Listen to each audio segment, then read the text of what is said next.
How one defines our universe is critically important. We think about it as part of our philosophy as an investment team. So we get out the globe.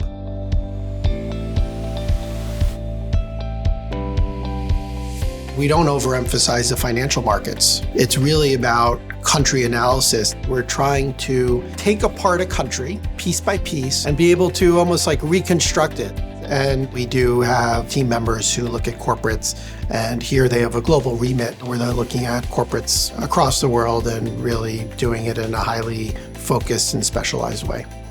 It really comes with trying to gain knowledge on as many companies as possible and understanding kind of what the business model is, some of the very high level fundamentals, and then understanding where those should trade. Making sure that you understand both how to get into and out of these markets when the investment case calls for it can be challenging. And so embedding the trading team with the investment team brings that whole process together.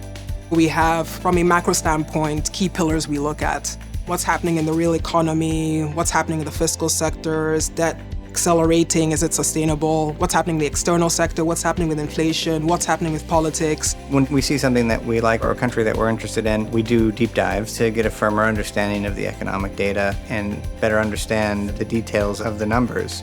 That's where we start to lay down the outlines of a view on something. It's from there we usually decide we want to travel somewhere, and you always come back with things that you didn't know and that the competition probably doesn't know yet.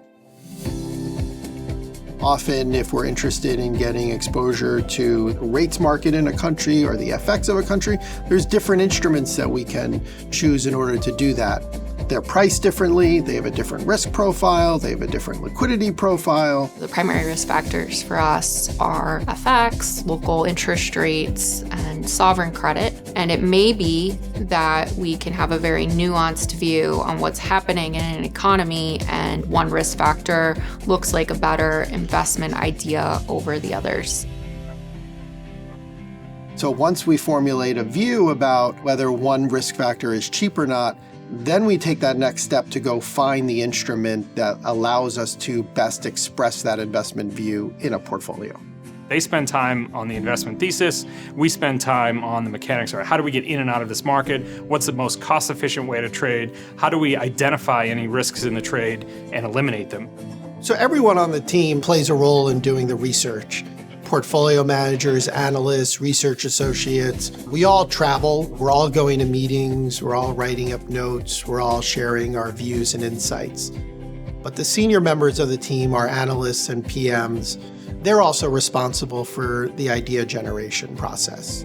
I would say that's at the heart of our investment process, generating high quality, unique investment ideas.